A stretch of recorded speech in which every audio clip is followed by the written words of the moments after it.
10 on WGNS, AM, FM, online. Rutherford Issues with Brian Barrett on FM 101.9 and AM 1450 Murfreesboro, FM 100.5 Smyrna, and streaming at WGNSradio.com.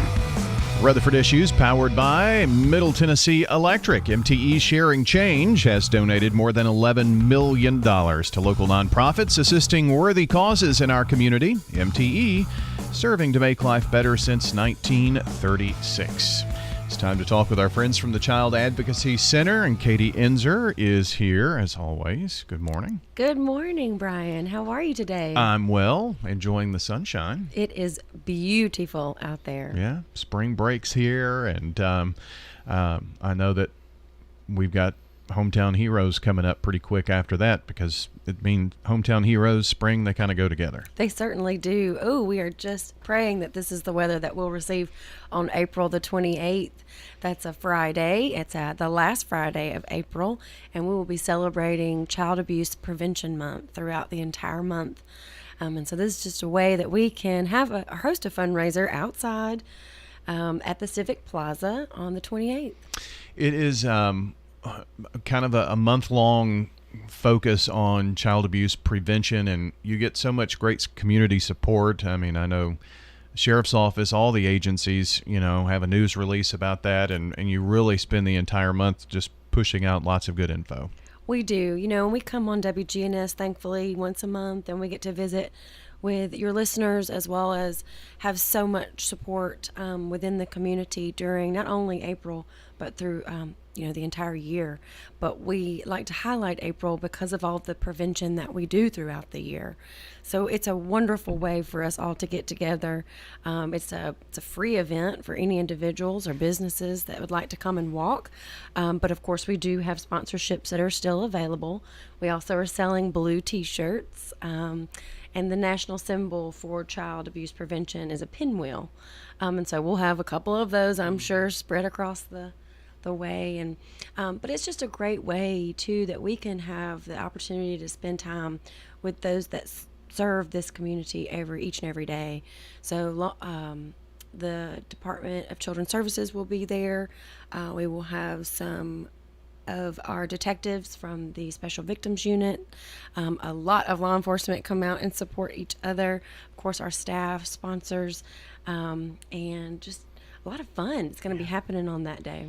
So the event, you said it's the last Friday of April, right? So Should that's be, yeah. 28th. The 28th. Yeah, that's right. That's what's on the calendar. And for those folks who have maybe participated before, it's a little different this year in terms of where your end destination is, right? That's correct, Brian. Again, your listeners have been so wonderful throughout the years, and most of them know that we would normally be going down towards the DMV Center, but this year we have moved our locations to the Oakland's Pavilion. And so we will be going from the Civic Plaza, and then we will start the walk at 12 noon towards Oakland's Pavilion. And so the city of Murfreesboro, and of course any of the traffic police, will help us guide us down the new route. And part of, I guess, the main reason for that is the CAC has a new home. We do. We have a new home out there on close to MPD off of Highland Terrace, and we're really enjoying it out that way. So what better way to get us kind of closer to the office, but not actually have to host it, because it's a little bit tinier than what we had at the fire hall. Well, and, being there, it's probably a good place for the CAC to be, very close by to the MPD. It is. Yes. Yeah. We'll have we hope we have a lot of participation from the Murfreesboro Police Department, as well, of course, any other business that is closer around by there. We're going to have a lot of fellowship there at Oakland's Pavilion, as well as some music, I believe. We've got a DJ coming, and, of course, KFT Barbecue has offered to donate just a plethora of barbecue and food that day. Yeah. Wow.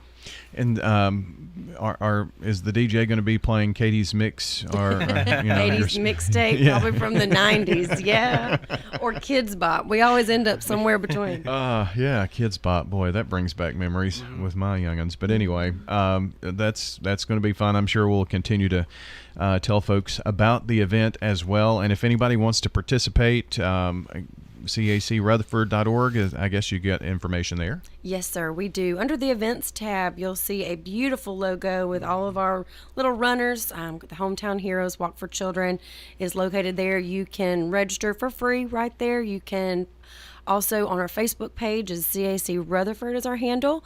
And you actually can order T-shirts this year off of there. There's a link just for T-shirts. And then, of course, you can always get in touch with us at 615-867-9000. Very, very good. So don't forget the Hometown Heroes Walk for Children coming up in April on the 28th, and more information at cacrutherford.org. Katie Enzer is here with the Child Advocacy Center, and you've heard a voice, in agreement of all the things that you've been talking about, Katie, but I thought I'd give you the opportunity to welcome who you brought with you today. I'm so thrilled today to bring another staff member along with me, Mr. David Amaya Velasquez. Yeah, that's me. And he is our Drug Endangered Children Coordinator at the center.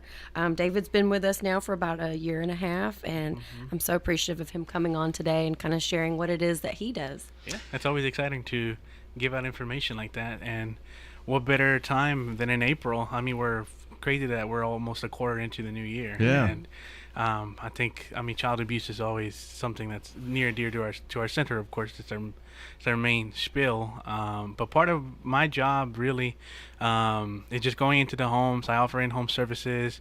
I help families, youth, children, kind of communicate better, help set up or help them realize that there are good ways to communicate. There are also unhealthy ways to communicate with each other. Set up boundaries, help them understand that stress is normal. There are also healthy ways to alleviate stress. There are also unhealthy ways to alleviate stress. Help identify triggers of any kind. That's really just what I do. But the main thing I also say that I know I do with families is help them get connected to resources. So suppose I'm not able to help them in a certain capacity, then my next thing is to just refer them to another agency that can help. Whether there's so many well-known agencies just in this 1 mile radius of this building, Greenhouse Ministries, Barnabas Visions, all this kind of stuff, Legal Aid Society, all of these agencies offer really good work to most of the clients that I serve. But that's what I do. So, Drug Endangered Children Coordinator, that really covers.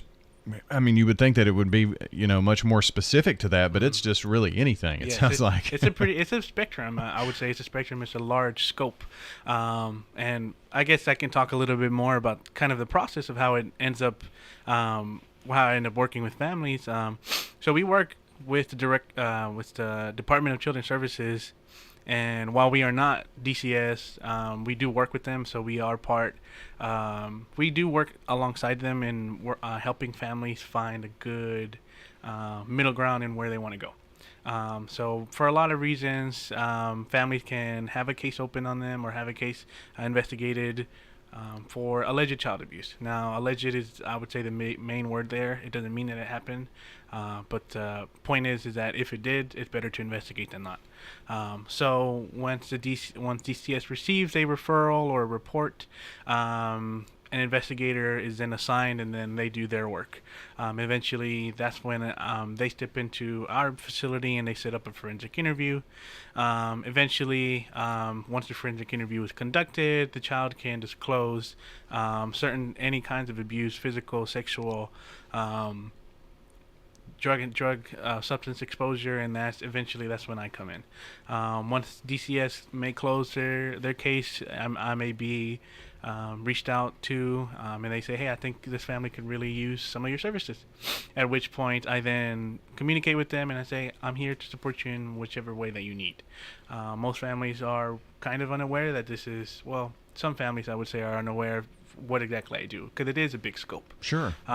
So it's kind of, it is pretty stretched out, but I think it really gives a lot of leeway and room to better assess the family. So that's kind of the process of how it ends up with me. Yeah, and I think there's probably a misconception as well about even the work of the CAC, that there always has to be some type of sexual abuse. But I mean, we're all about the children. Right. You're advocates for children here in our community, and you mentioned maybe there's drug use in the home and how to mitigate that to make sure the child is safe. I mean, that's one of the many things that you could be called in to do. Sure, yeah. And, my main focus is always with the children. That does not mean that the parents don't get any help or any attention either.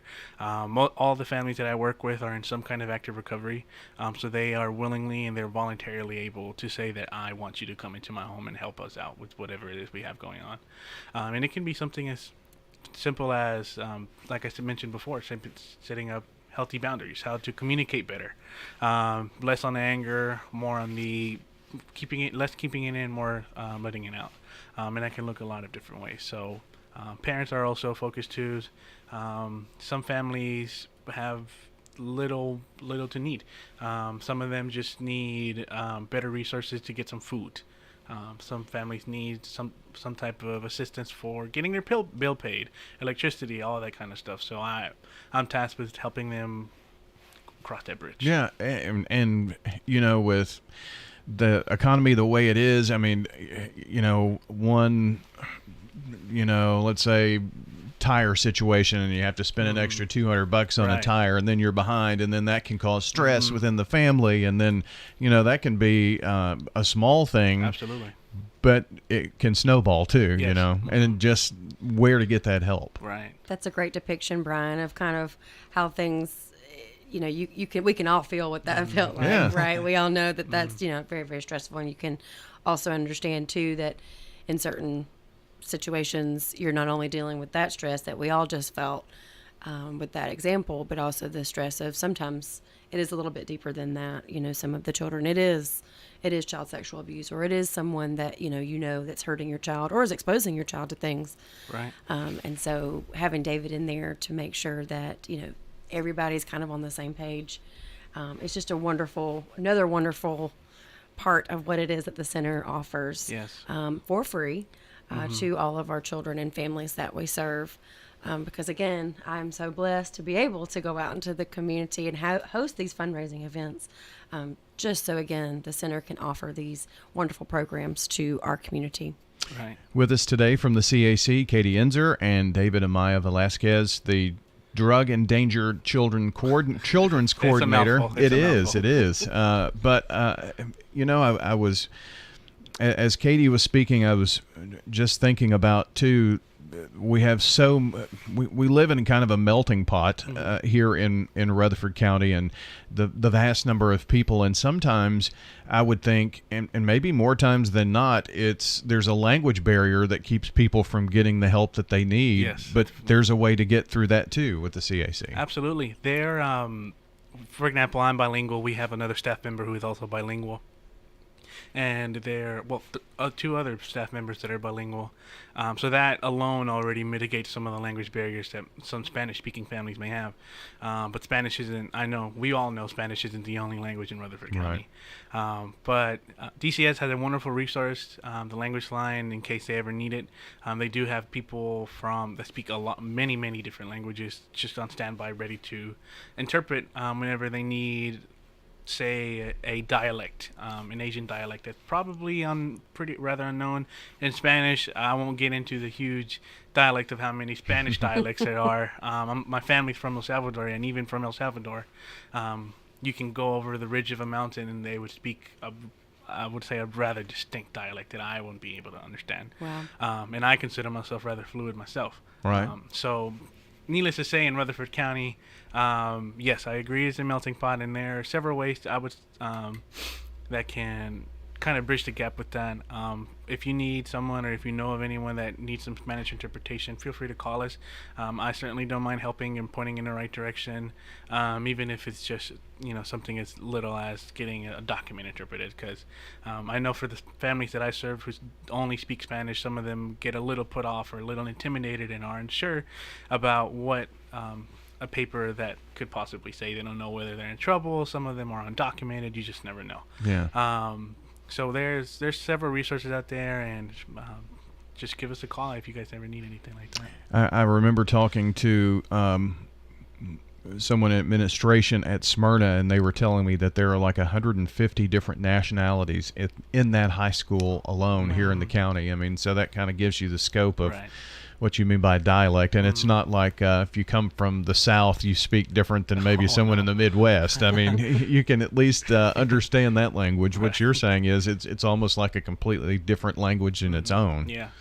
So that has to be, though, a very intimidating and scary situation too, if you don't understand the language that you're getting all of this information in. So that is a great service there. And David, I appreciate you coming by. It's been fun to catch up with you. Hope you'll come by again. Absolutely, love coming by here. It's always awesome to come by. Katie, you've got so many great people that work there at the CAC, huh? Oh my goodness, I know it. I'm so proud to be a part of it, certainly. And when I get to drag them onto the radio, they get to see how proud we are of Do they them. come kicking and screaming sometimes? And then they leave wanting to come right back.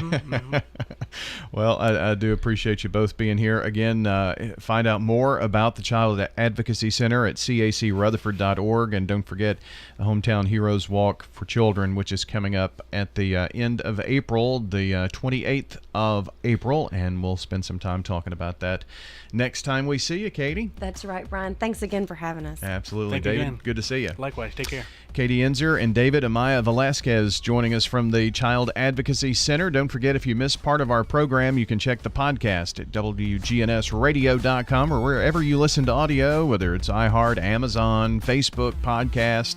Yeah, wherever you listen to your podcast, you can find us. Just take a check. Hello, this is Lenny Farmer with Jennings & Ayers Funeral Home. Often when a man or woman finish pre-planning their funerals with me, I hear, "We should have done this 10 years ago." Or, "I thought about doing this years ago, but just never got around to it." Seems that we often put off the inevitable for ourselves. As one wise pastor put it, it's never too late to do what's right. Why not mark down on your calendar to call me to talk about your funeral needs at 615-893-2422. It's never too late. Today's reading of Death Note.